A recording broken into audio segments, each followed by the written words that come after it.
Hey, Professor Wells here. We are continuing to examine settled communities, and it's now time to pivot into the concept of shelters and individual homes. And of course, we have to explore how people lived in the ancient world. So I thought we'd begin in a famous location, and let's see if you can guess where I'm going with this. Let's take a look at the PowerPoint and you'll see what I'm talking about.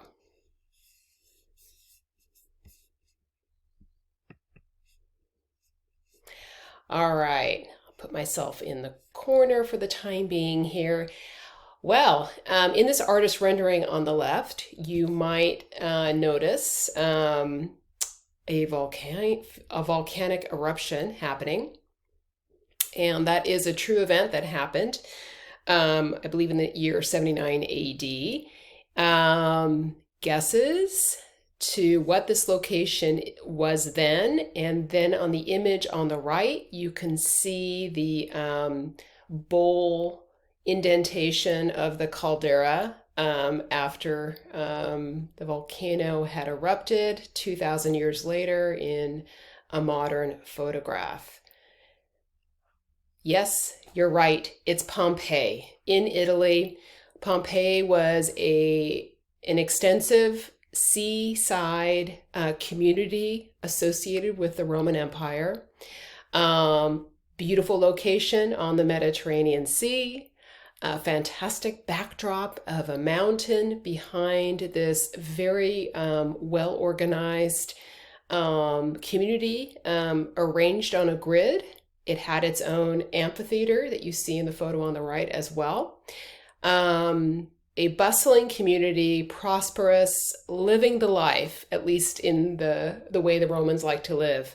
Unfortunately, suddenly, smoke started emerging from that mountain, and having no understanding of volcanology, the poor citizens endured 2 days of torment as the volcano went through its many pyroclasmic phases, ultimately decimating the population and the city of Pompeii, burying it under layers of volcanic debris. Some of you may be familiar as well to see that it served, when it was finally excavated beginning in the 17th century and 18th century, as an incredible time capsule in that you can walk the streets of Pompeii and really do feel like you're transported back 2,000 years to a totally different way of life that has many characteristics similar to how we live today. There's also a sadder, more grim evidence of the people who perished that day. As they excavated, they found these cavities, these hollow chambers in the layers of volcanic debris, and they realized that those were sort of the echoes of the remains of the dead. The bodies themselves forming casts in the debris. And so when later historians injected those cavities with either plaster or cement, you have a bittersweet kind of evidence of the people and the exact positions their bodies last took before they perished from the violence of that volcanic eruption. All right, let me take my image away here and continue examining Roman residential architecture. Now, this isn't the kind of place a lower class citizen would live. This is more of how the successful, wealthy Romans lived in something called a Roman villa. There's a diagram of a villa on the left that you can see.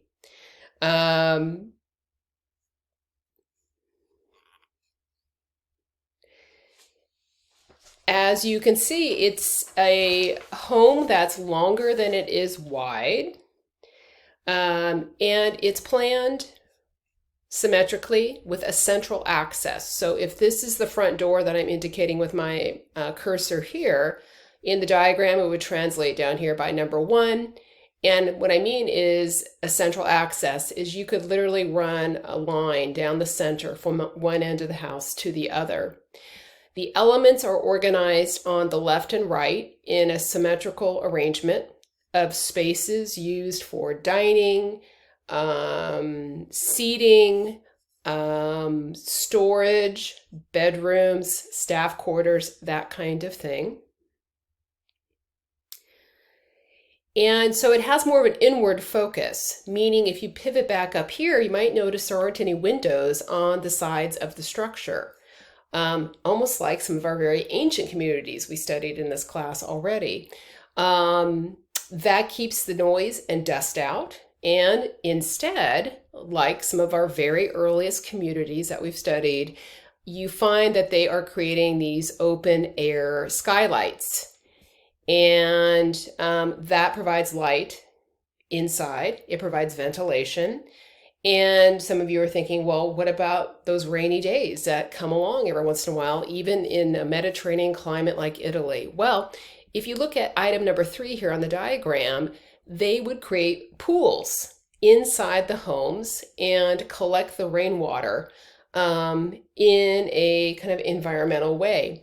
Provided something that they could use, and of course, kind of a beautiful focal point for the home as well. So that would happen in the atrium in just as you enter the home. In kind of echo of this rectangular shape in the back of the home, number 8 is something called a peristyle courtyard. This would be almost like a backyard kind of concept. It's a place where they could garden, grow herbs, have seating, have a connection to nature without leaving the property. So the rooms that they've excavated, what's incredible is that by being essentially buried by this volcanic debris, it resulted in an incredible method of preservation. A lot of that also has to do with the technique of fresco that we've talked about before. The Romans often practiced the technique of fresco to adorn the interior of their Roman villas. This example from the house of Julius Polybius is a great program of frescoes shown to adorn a home in this 2nd century BC example, made up of little scenes and vignettes, both inspired by, kind of an illusionism of architecture and also botanical motifs. So much like we like to paint or wallpaper in our own homes, you can see that the Romans really appreciated elegance and decor inside as well. These are some actual photos from Pompeii, and the atrium that I mentioned just beyond the front entrance of a Roman villa can be seen on the left. You can just make out the pool from which all that rainwater would be collected from that open air skylight. And you can see that through this door, that very central access takes you to ultimately this location on the photo on the left of the peristyle courtyard. So you can see that it is encircled by 4-sided colonnade columns. And then, of course, with an open expanse of fresh air, it's an opportunity to, enjoy the sunshine and grow things, flowers, herbs, maybe having the sound of a trickling fountain, all the things we enjoy in our homes as well.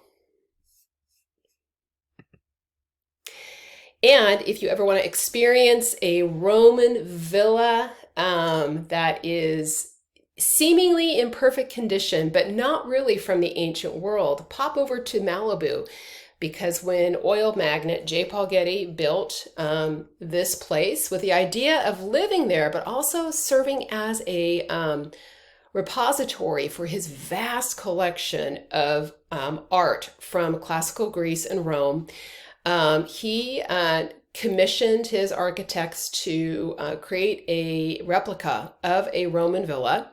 It's now known as the J. Paul Getty Museum, and with probably some of the best real estate in Southern California, with its location in the hills of Malibu with, of course, an ocean view, you can see some of these qualities I've talked about, this sort of central access plan, particularly on the lower right through the front door, the whole idea of an atrium you can see here, and the peristyle courtyard as well.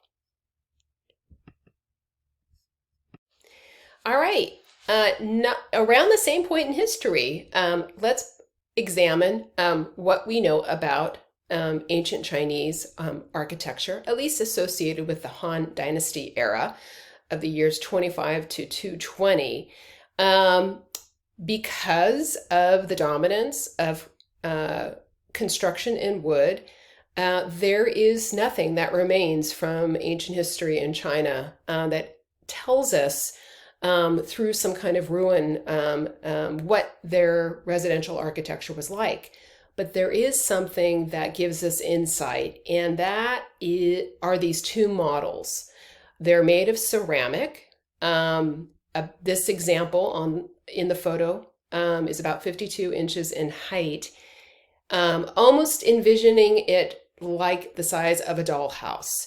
These were models placed inside tombs of the dead, and because of their medium, fired ceramic, you have in miniature the concept of architecture for those of a certain status and wealth who lived in this early point in Chinese history.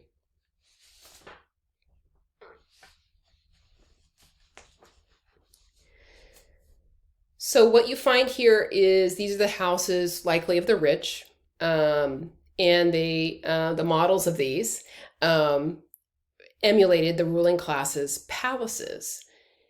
What you find also is, like in our earlier lessons of Chinese architecture, that the roof lines are cantilevered, so they have overhanging eaves supported by the brackets we also studied.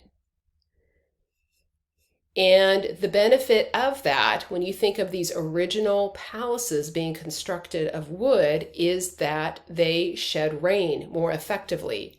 The rain would fall away from the foundation of the house, preventing things that we all struggle with in our homes, particularly here in California, like wood rot. Water is the enemy of wood, right?